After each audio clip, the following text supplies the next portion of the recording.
Hey guys, what's up? Hope you all had a good weekend. Welcome back to math on our week 3 of virtual learning. So today what we're going to do is kind of circle back to what we did to start off the school year. We've been working a lot with decimals as far as adding and subtracting them. We've been doing some division, we've been doing some multiplication. So we're going to circle back to what we did at the very start, which was taking fractions, turning them into decimals, but we're going to add a different step. We're going to actually start and add them. So we're going to combine two different things that we did that first week of virtual school. So what we're going to be on today is page 1, 2, 3, I think it's 4 pages from the front. So I know we've been all over this folder. Some things haven't been in the folder, but this right here is 4 pages from the front. So it should say on the top, lesson 9, sums and differences of decimals.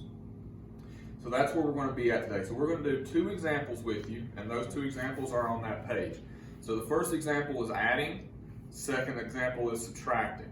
So I will do the first one with you, Mr. Potts will do the second one with you, and then we'll tell you what your classwork will be that day.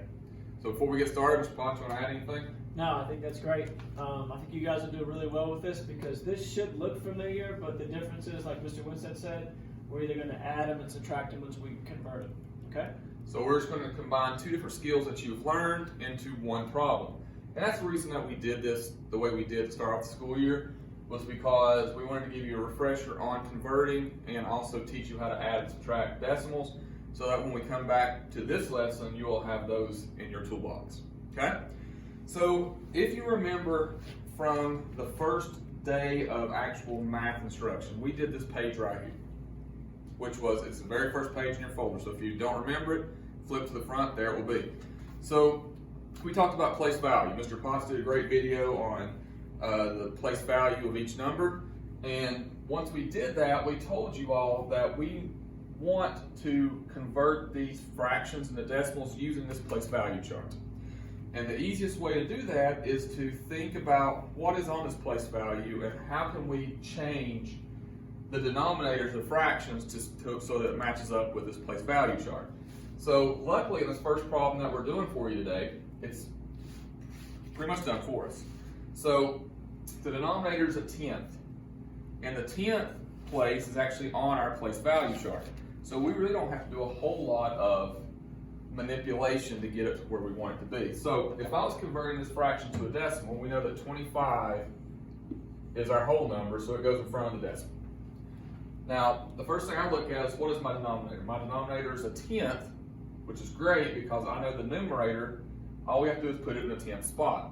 So the 10th spot is 1 spot past to the right of the decimal.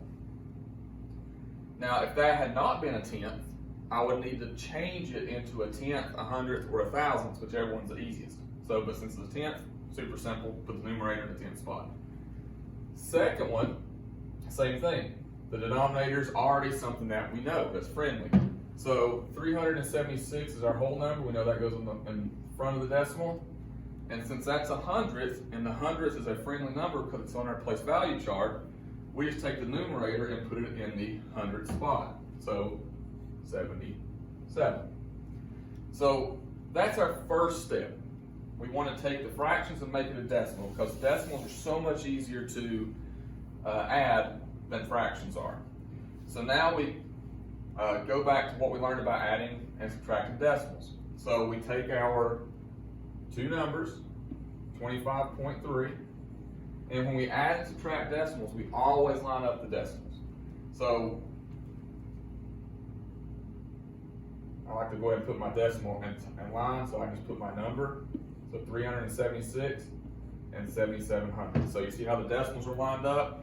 And all the place values are lined up. The 1s are lined up with the 1s, the 2s are, the 10s are lined up with the 10s, the 100s are lined up with the 100s, and so forth. So if you remember, we like to put placeholders where needed to make the math and the problem look a little bit more normal, I guess. So then just add them. 7 plus 0 is 7.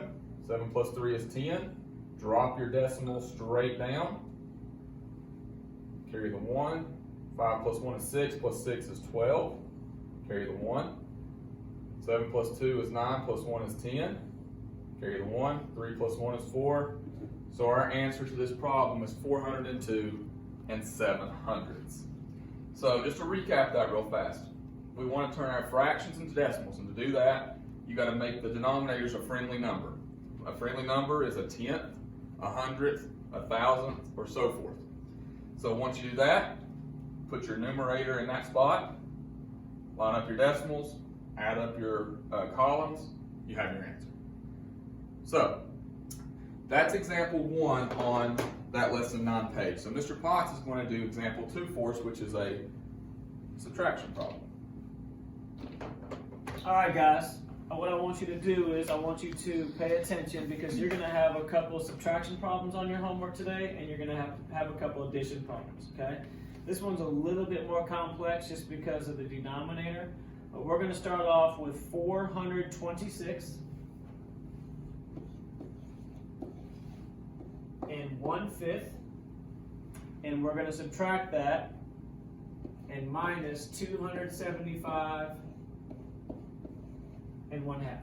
Okay? So if you notice the difference between my problem and Mr. Potts' problem, my problem, the denominator was super friendly because it was already what we wanted.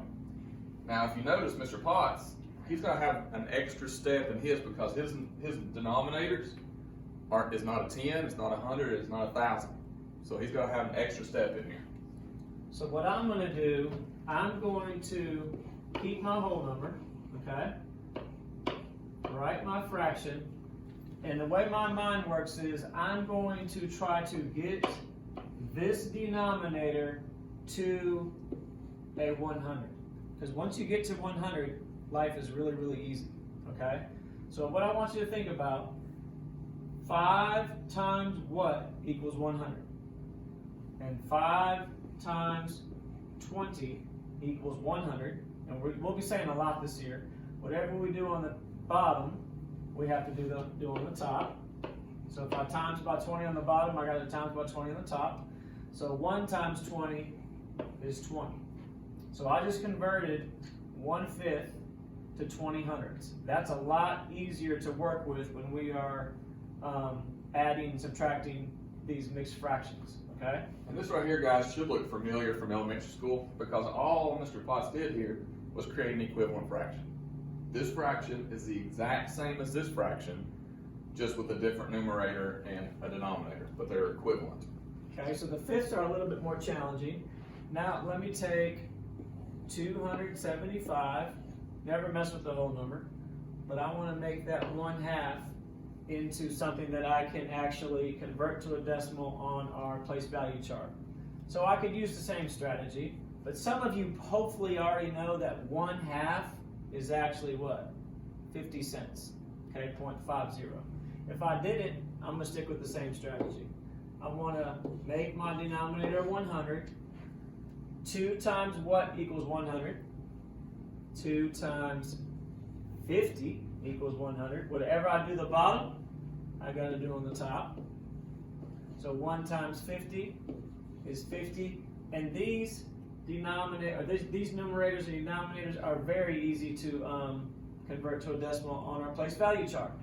So, And before you go any farther, some of you all might be thinking, well, why can't I make that a 10? And it's fine, you can if you want to. 100 is very easy if you don't want to think, well, do I make it a 10, 100, or 1,000? If you just want to say, I'm going to make every denominator 100 to keep it simple, kind of like what Mr. Potts did, that's fine.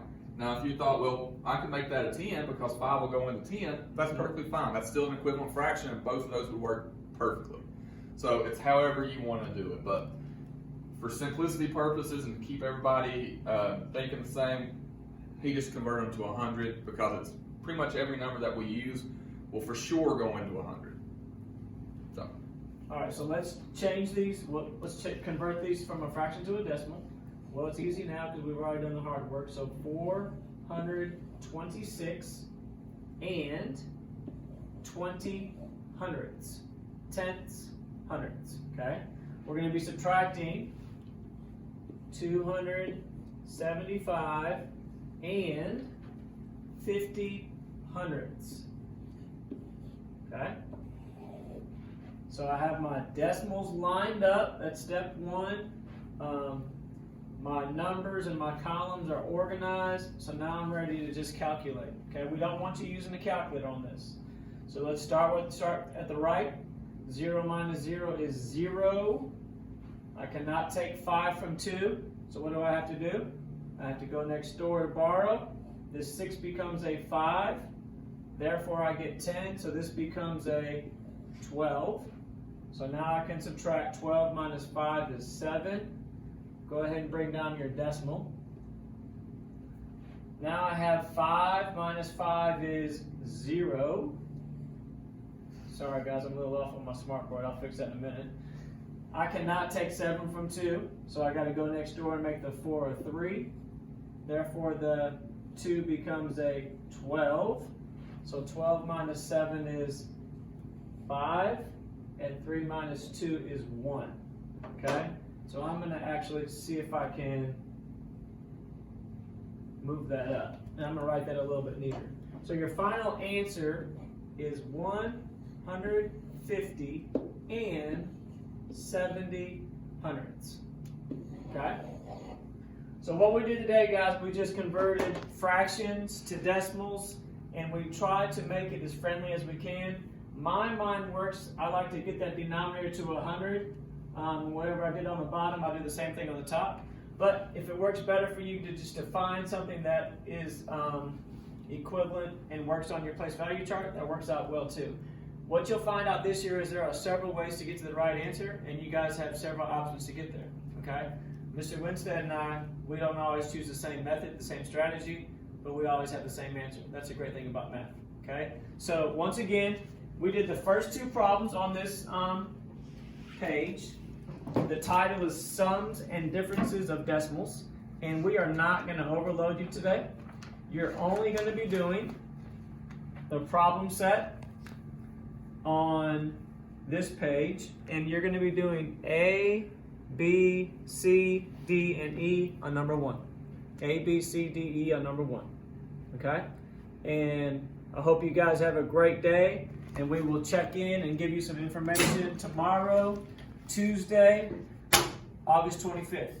Okay? Have a good day. See you guys.